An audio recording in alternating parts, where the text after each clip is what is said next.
genre là, de rentrer dans le port, tout d'un coup, tu te rends compte que c'est un porte-voyage. Il y a plein de bateaux, c'est un porte-truc, et tu dis, putain, je suis aux Açores. En fait, c'est ouf, je suis aux Açores.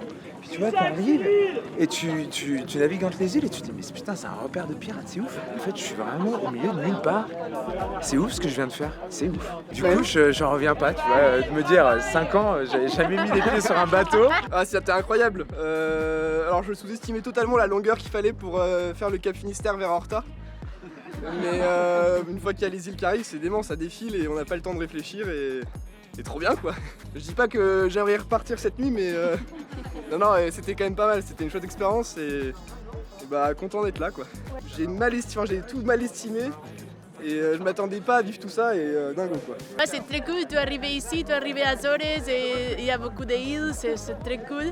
Et aussi c'est difficile de négocier avec l'anticyclone et tout ça. Non, juste des petits problèmes, et j'ai bricolé un petit point, nous avons beaucoup de temps pour bricoler et voilà.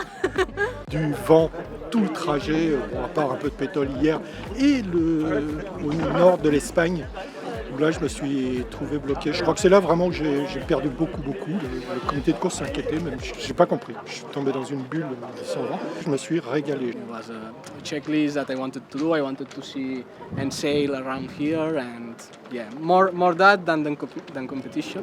Plus de pilote automatique, plus trop d'instruments et tout ça. Donc la dernière nuit a été dure, les gars qui sont arrivés il y a 1 heure en fait ils m'ont tous doublé parce qu'auprès moi je refaisais le même bord à chaque fois parce que je m'endormais. Je fermais les yeux, je m'endormais. Pas mal de mauvais choix, beaucoup de pétole. Là je suis resté de 7h30 à 18h50 au même endroit. J'ai jamais fait ça. J'ai eu un peu de mal à rentrer dans la course au tout début, je dirais les premières 24-36 heures. J'étais pas à fond dedans, je pense qu'en fait j'avais beaucoup emmagasiné un peu de tension avant le départ. It was a big thing for me to just like make it here. But it's just amazing. And then like the dolphins, and then I saw some whales and the birds. This is a really nice thing about this race. We get to stop, recharge, and try again immediately. We don't have to wait another 2 months to do the next one. Honestly, I didn't imagine what our mind can do when it's left alone for so many days. So it was the first time that I didn't talk or see any other human being for days.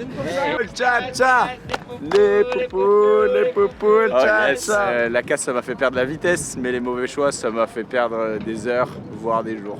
Il y a eu des super gros rides sous spi, des pointes à 17 nœuds soutenus, c'était assez magique après le Cap Finistère. Beaucoup de plaisir. De portant, j'ai dû faire 2 jours seulement. Après, j'ai fait que du prêt ou du prêt sous Genac et de la pétole. Donc à la fin, j'en avais un peu marre de la pétole. Je suis resté aussi 24 heures sous Tercera là.